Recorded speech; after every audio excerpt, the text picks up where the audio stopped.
cult of Gozer.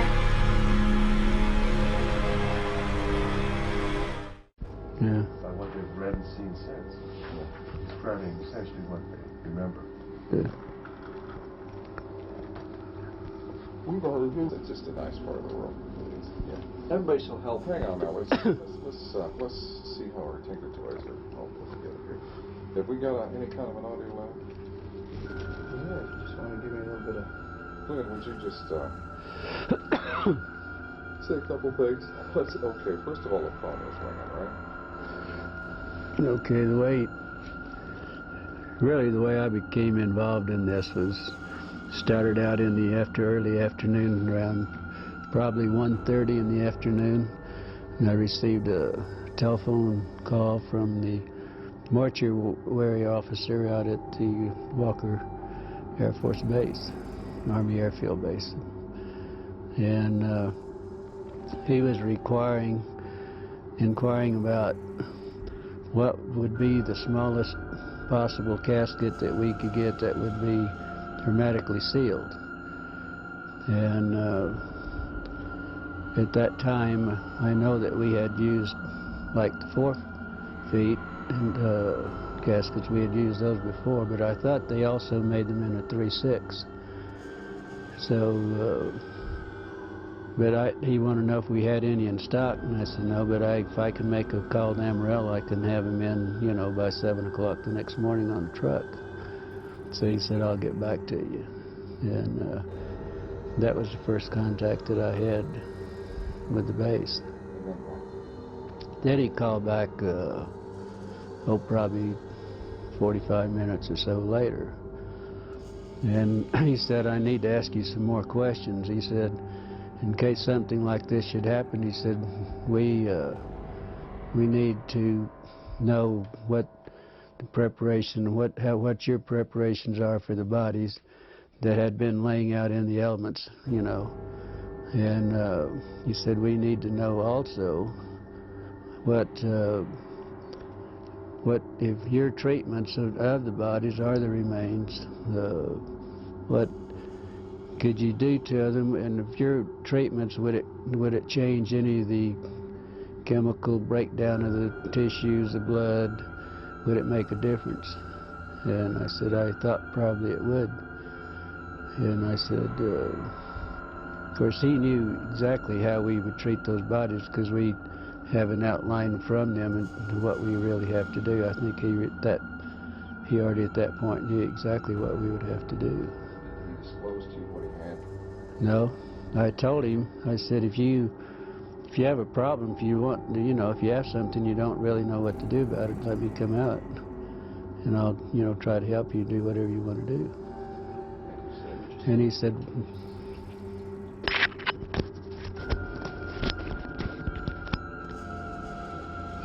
no, he said, let's back up just a bit. Let's start again with saying you told him that come out and take care of it. Yeah.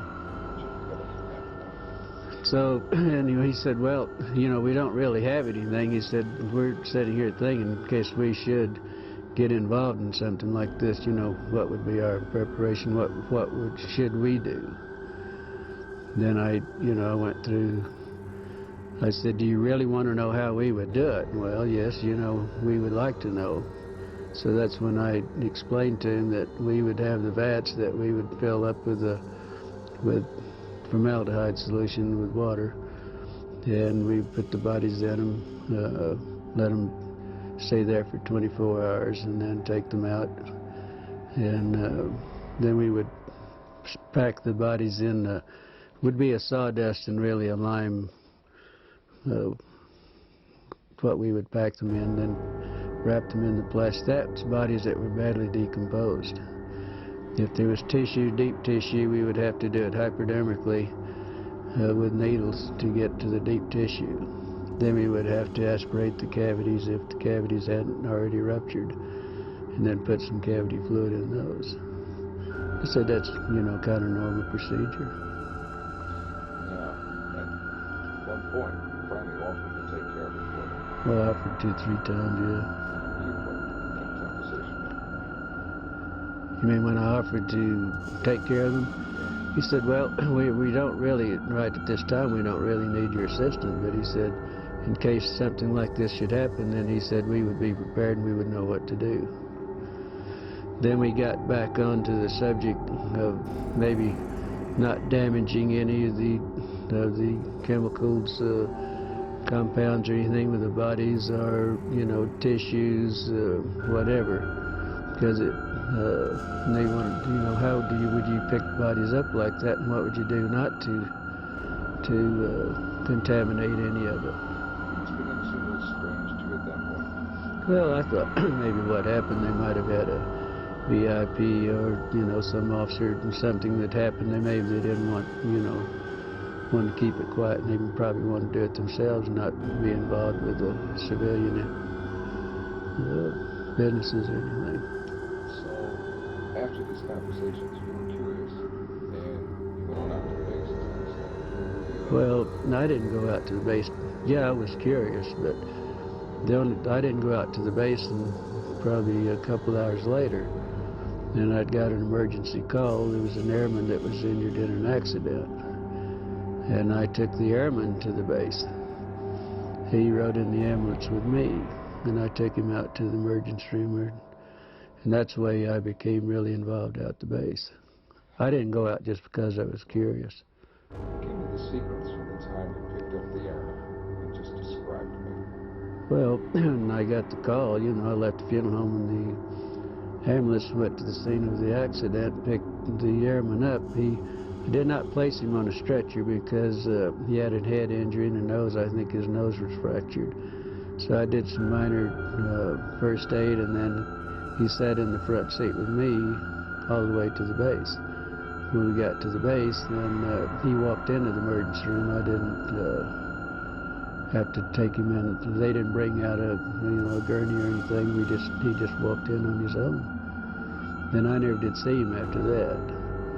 Then I had this friend that I wanted to talk to and see. This is a lieutenant nurse that I knew quite well, that had only been there approximately, only been commissioned and been out to sign. This was her first assignment out to the air base.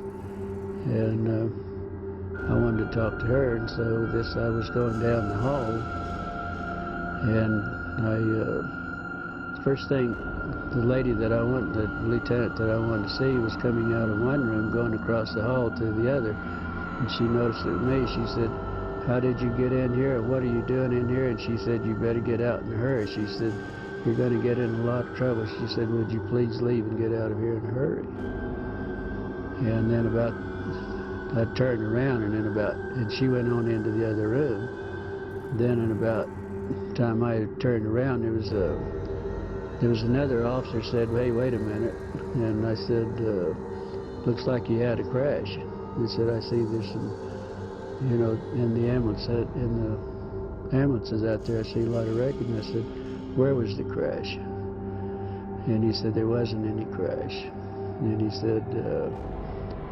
said, "Just wait a minute." And then he said, "Wait a minute." And I, stood there for a minute. And he turned around, and evidently he must have waited for somebody else to come out, because there was another officer coming out.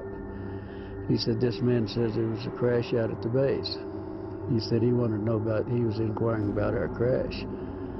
And this was when I encountered, he was a red-headed officer, and very nasty, very rough. He said he did not see any crash. There was not any crash.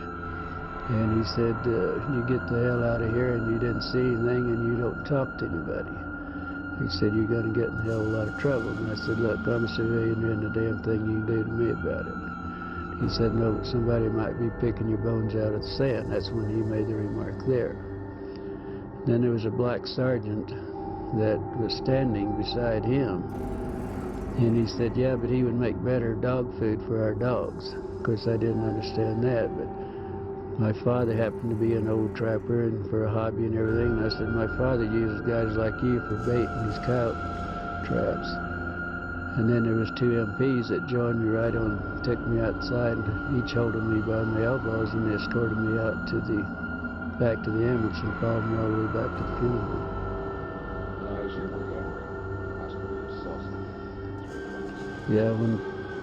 Yeah, because usually where I parked, there was 3 field ambulances parked in the area where I usually park, where we back up to the ramps. So I just pulled up to the side in front of those and parked out in front, and the airman and I got out and walked in. So when I got up, went up the steps, up the ramp, and I was walking, going into the emergency room, I noticed that the doors were open, but what was odd about it, there was an MP standing beside each one of the vehicles in the back, just standing there. And the doors were open. Naturally, I was curious, and I just happened to look in. And that's when I saw some debris that looked like parts of a plane or something that they hadn't had a crash. Because I've seen them do this a lot of times, bring in pieces and the old ambulances in. Can you describe the debris? Yeah, I noticed in 2 of the ambulances there was some debris that was probably 2.5 to 3 feet, long and probably high, that was propped up on the side of the ambulance there. They were kind of in the shape of maybe like a half a canoe. They were like the front part of a canoe. And it looked like it might be aluminum, but it looked more like the metal looked more like stainless steel that had been heated. It was blue, kind of bluish tint to it. But what was odd about it, it looked like around the curved part in the front of the canoe there was some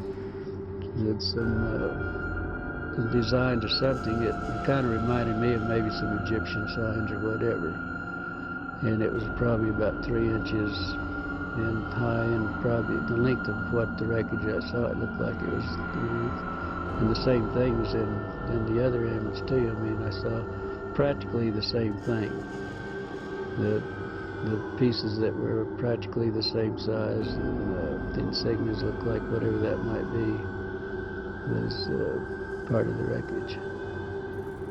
How did your friend feel about what you saw? Well, I didn't know really until the next day. And I called out. I kept trying to get a hold of her because naturally I was curious and I wanted to know what was going on.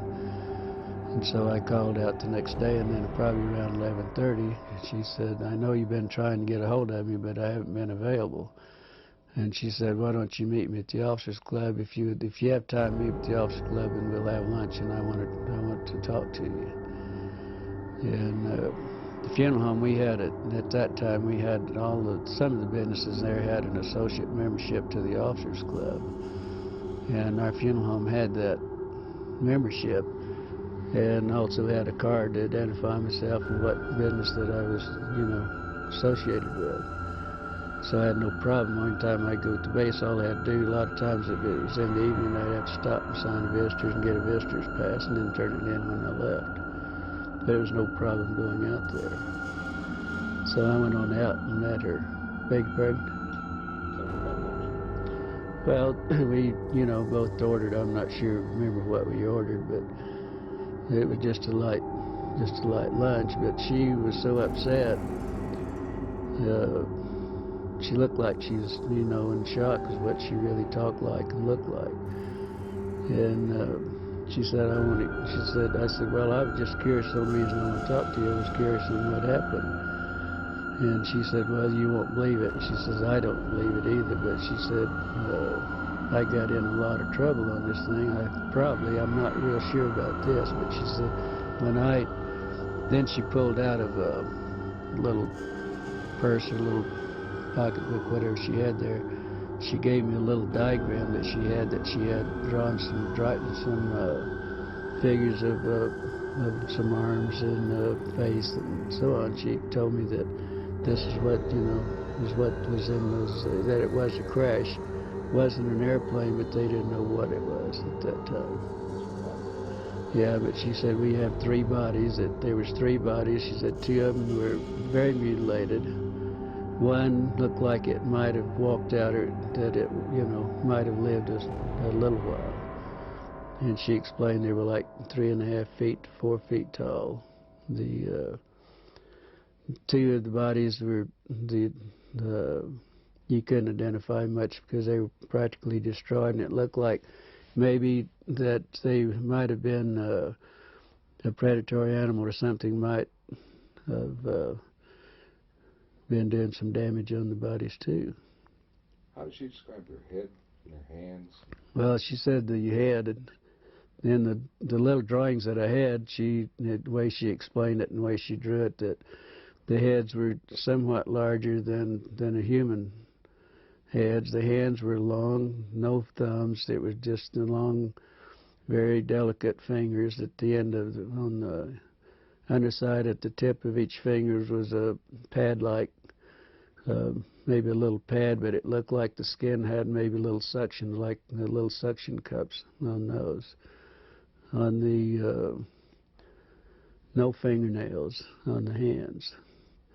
The head, the lips were just a long, narrow, more or less, not full lips like we would have in most of our people, but very fine lined, very fine lips. There was no teeth. That was the inside of the mouth. It was kind of like a real a gums, or maybe it was. She said to explain it. It was almost as hard as if it was rawhide, maybe, at that. The ears, there was only 2 small orifices on each side of the head with looked like a couple of small lobes that might, some way that might cover both of those, but there was not a protruding ear. And also that the nose, there was only 2 small orifices in the nose. There was really no nose that was convex. It was all just flush with the face. Was she emotional about all this? Very much so. Very emotional. She would have to stop and drink water every once in a while, and also she never touched a meal. All the time we were talking in an hour and a half that we were there, she never touched a meal. Any other demonstrations of emotional indications of how she was upset? Well, just, every once in a while she'd go like this, and wringing her hands, and she said it was the most I've never been so horrified in my life. I've never seen anything so gruesome in my life.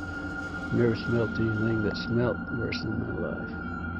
And she told me that when I saw her, she was leaving the room to go to the bathroom because she was deathly ill and was going to throw up. Did she recognize any of the doctors? She told me, she said, I asked her that question, which of the doctors, and she said, I don't know that I knew them, and that was her answer. So, but she said she walked in the room and they said, hey, we need you need to help us. And that was the way she became involved in it. And then she got ill. The doctors also became very ill. They would have to do a little examination, then they'd have to leave and go sit down, and then they would come back and do a little bit more. It was that bad.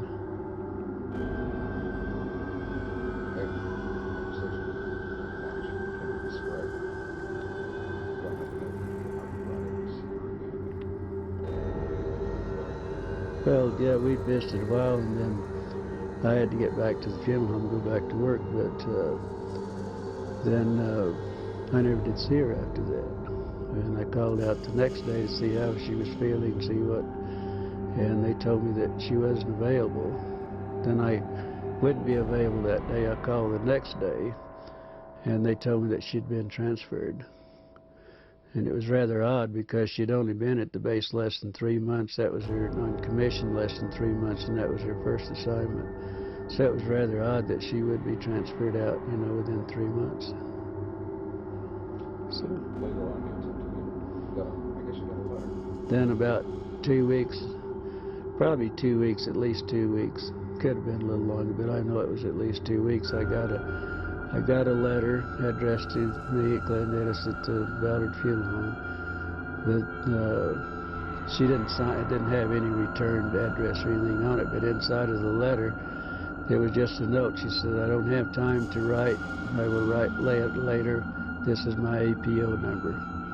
And that was the extent of it. So then I wrote back to her and asked her more or less how she was feeling and why the sudden transfer, and I hoped that she wasn't in any trouble.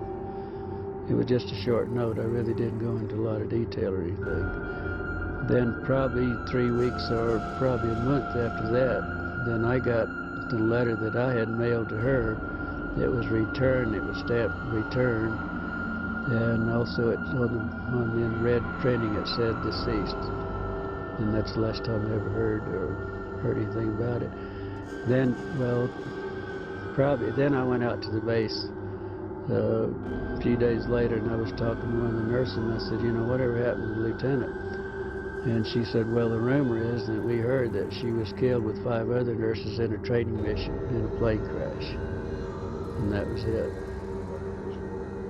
Well, it was in London, England. She said in the note that she sent me that she was in London, stationed in London. And that was it. That's the last time I ever heard. Do you believe she's dead? No, I don't think so. After all that's happening and after, threatening me and everything, I doubt very seriously that she was. I would hope not. What would you like to say to her if she happened to see this? Well, if she happened to see it, if she feels like if she wants to talk, if she feels like I would like to hear from her, yes. See what's been going on in her life and why she wasn't able to contact me. If she, feels like it.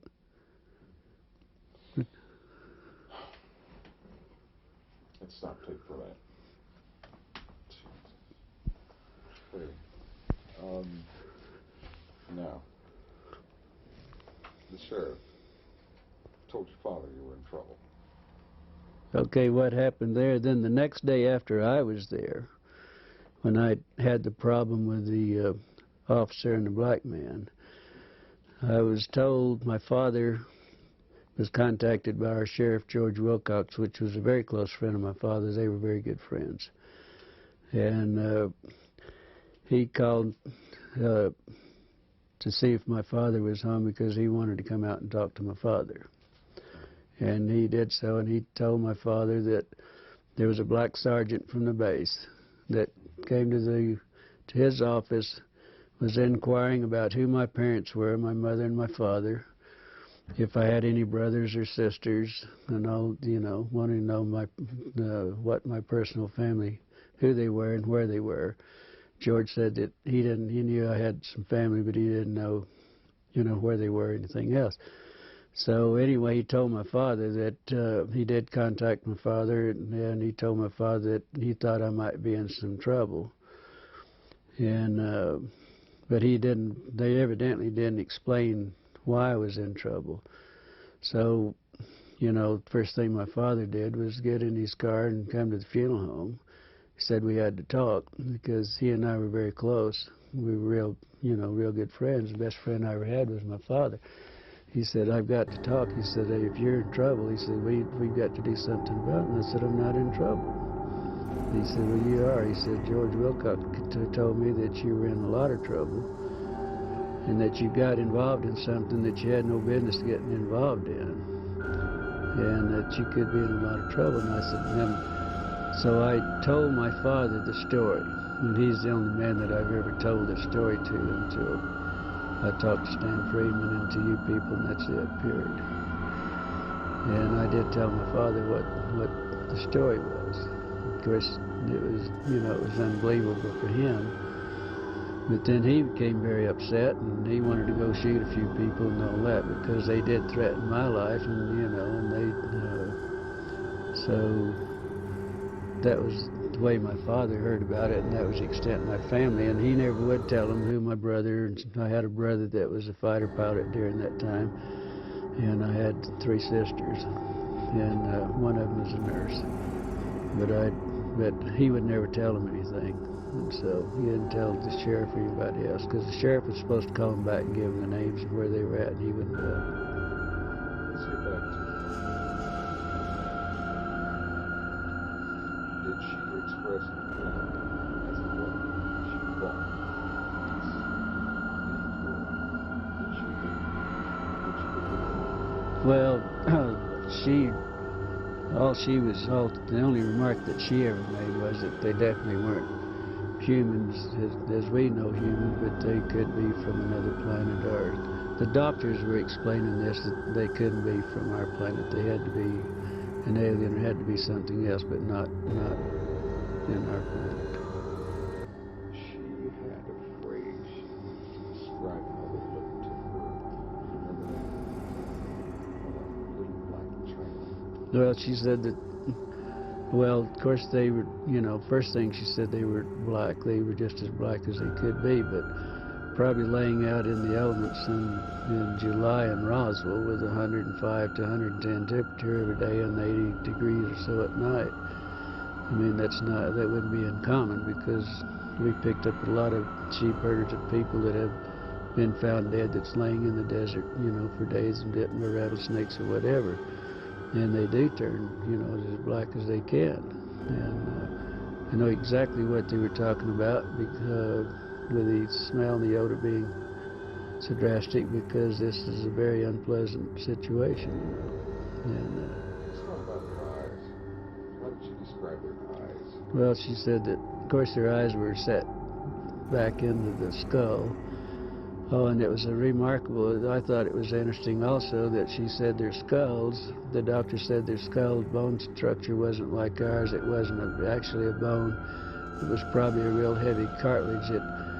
It looked more or less like a newborn baby. The skull was very pliable. You could mash on the skull and it would, it would give.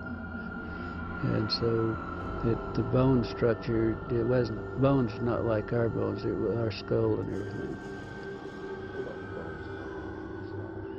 Said very fine, very delicate. The arm bones, like the radial and the ulnar and in the arm, that was so fine that he doubted if they could lift.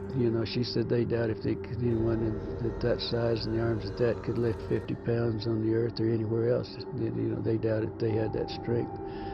But she said the one that hadn't been mutilated to a great extent, it reminded him of a real small ancient Chinese person, no hair at all, and very, very delicate skin. In fact, they said the skin would look like they could almost see through it, almost transparent.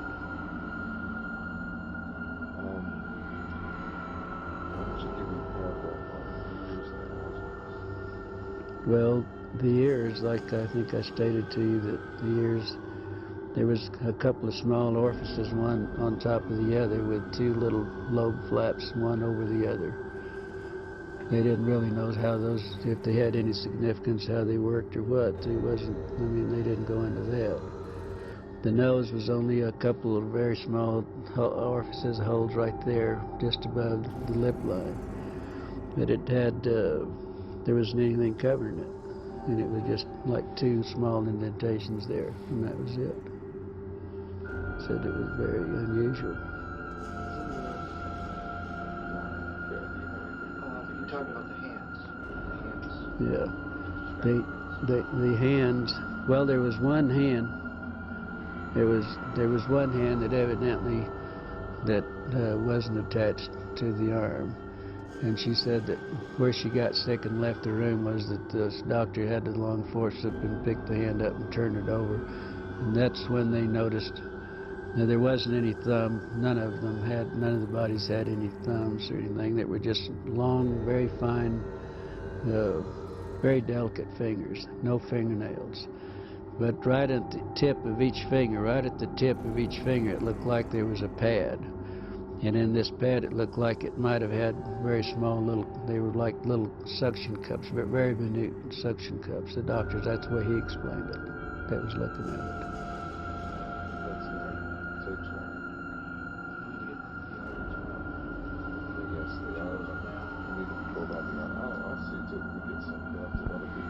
I just go to Kmart or wherever and buy the. Why don't we start with the, Well, he talked about the cancer for continuity. It might be good to go to the oh, arms. this will all be in, and then later we can start revealing more. We'll start with the arms.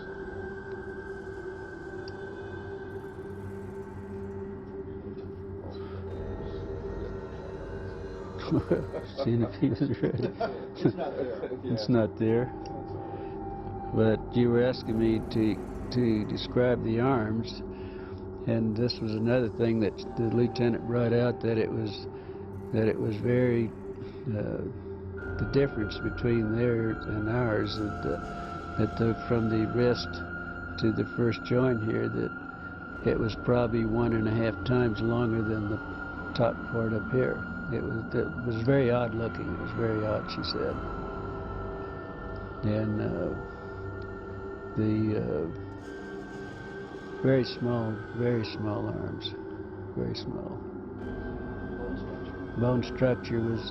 Of course, I asked her about the bones because we were talking about the wrist bones and everything, and she said it was very similar to ours, but the bones were so small that their bones probably wasn't in the arms wasn't any larger than my finger.